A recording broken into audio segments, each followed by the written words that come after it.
Assalamualaikum warahmatullahi wabarakatuh. Perkenalkan, nama saya Freddy Pranata dengan nomor mahasiswa 280254971 dari Fakultas Teknik Industri BINUS Online. Hari ini saya akan menjelaskan mengenai amin gas treating, yaitu inti pemurnian di gas alam dengan metode chemical absorption, yaitu absorpsi kimia. Mekanismenya yaitu bertindak layaknya spons, cairan yang secara spesifik mengikat dan menyerap komponen gas asam. Keunggulan sistem ini yaitu regenerable, dapat didaur ulang dan digunakan kembali secara terus-menerus. Di mana pada amin sistem itu mempunyai 5 pilar utama. Yang pertama adalah absorber column, yaitu zona kontak utama antara gas mentah dan cairan amin. Yang kedua yaitu pompa, nadi utama yang mensirkulasikan larutan amin. Yang ketiga regenerator, atau kita sering sebut dengan stripper, titik pemisahan gas asam dari cairan amin. Yang keempat, kita mempunyai heat exchanger, transfer suhu silang untuk efisiensi pemanasan. Yang kelima, reboiler, sumber panas ekstrim untuk proses regenerasi. Di mana pada fase pertama, yaitu kolom absorpsi counter current. Sour gas, atau kita sebut dengan H2S, CO2, masuk dari dasar kolom. Terus dilanjutkan dengan lead amin atau amin bersih disemprotkan dari puncak kolom. Terjadi kontak berlawanan arah di dalam kolom, atau dalam bahasa kimianya disebut dengan reaksi eksotermik. Output atas menghasilkan sweet gas atau gas bersih siap jual. Output bawah menghasilkan rich amin, amin jenuh, penyerap asam.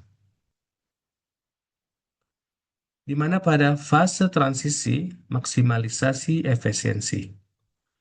Flash tank yaitu berfungsi menyaring dan menghilangkan hidrokarbon ringan, light hydrocarbon, yang tidak sengaja terbawa oleh rich amin. Dan yang kedua, kita mempunyai heat exchanger, yaitu energy recovery, memanaskan cairan rich amin sebelum masuk ke regenerator, secara drastis mengurangi beban energi pemanasan pada tahap berikutnya.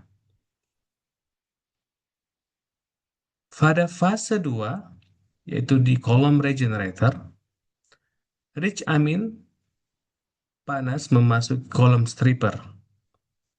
Dan yang kedua, reboiler menyuntikkan panas ekstrim dari dasar. Terus yang ketiga, terjadi reaksi thermal atau panas memutuskan ikatan kimia, melepaskan H2S dan CO2 dari cairan amin. Terus yang keempat, yaitu acid gas terbuang ke atas menuju sulfur plant. Yang kelima, lead amin, yaitu murni tercipta kembali di dasar, didinginkan, dan dipompa kembali menuju absorber. Berikut ini adalah gambar yang bisa kita lihat dari proses di regenerator.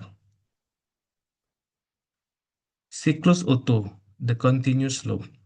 Ini adalah siklus loop pada proses amin, yang mana dari eh, amin contactor atau kita sebut dengan absorber, kontak antara sour gas sama lead amin, di mana gas outlet itu kita sebut dengan sweet gas, terus pada liquid atau kita sebut dengan rich amin itu akan dialirkan ke flash tank.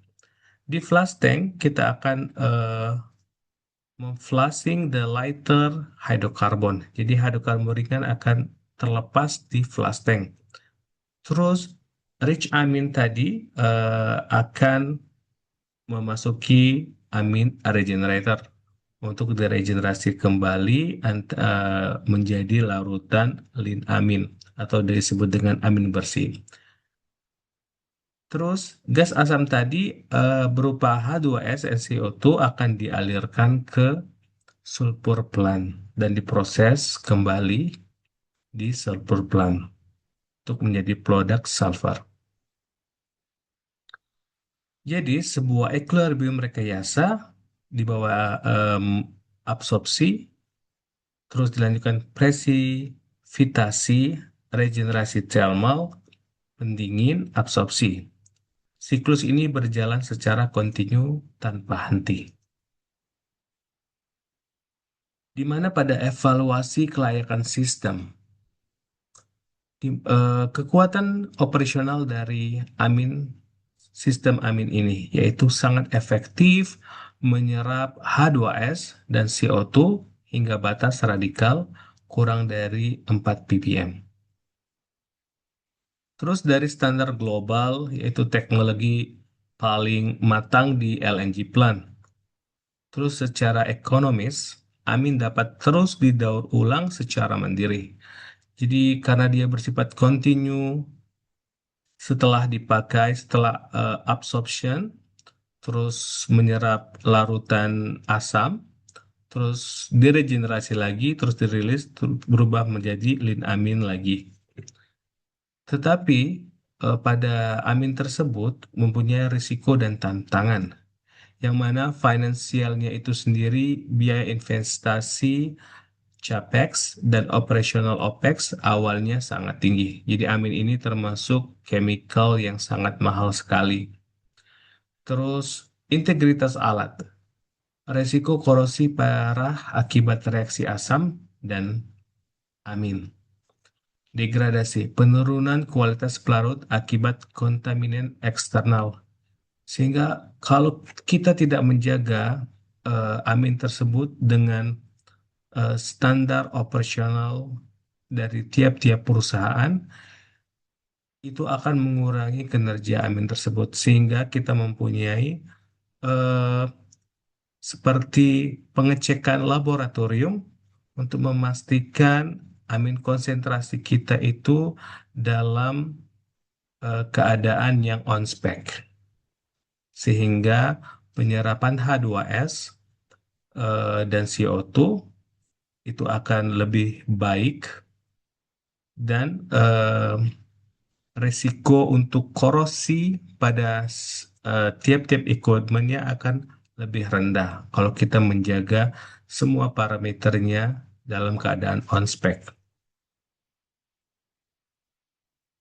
Ini kita kadang sebut dengan tulang punggung kualitas gas alam karena eh, gas alam yang mempunyai H2S dan CO2 tinggi itu tidak bisa kita langsung kirim ke customer karena H2S itu bersifat korosif dan kita sebut dengan silent killer. So, jadi kita harus me- memisahkannya sebelum kita kirim ke customer.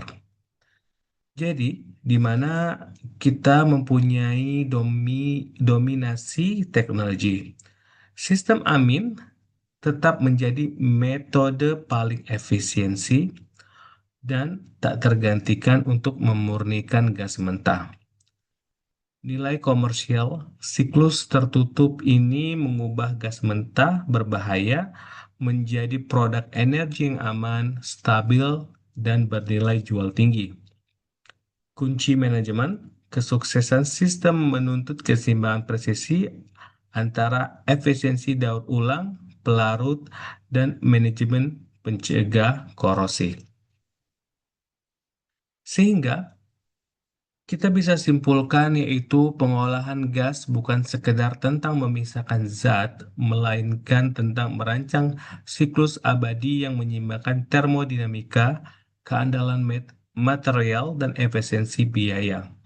Di mana amin sistem ini sangat berguna sekali di industri migas, yang mana gas alam yang dari sumur atau kita sebut dari wells mempunyai kandungan H2S dan CO2 yang cukup tinggi. Mungkin itu saja yang bisa saya sampaikan. Lebih dan kurang saya mohon maaf. Maaf. Assalamualaikum warahmatullahi wabarakatuh.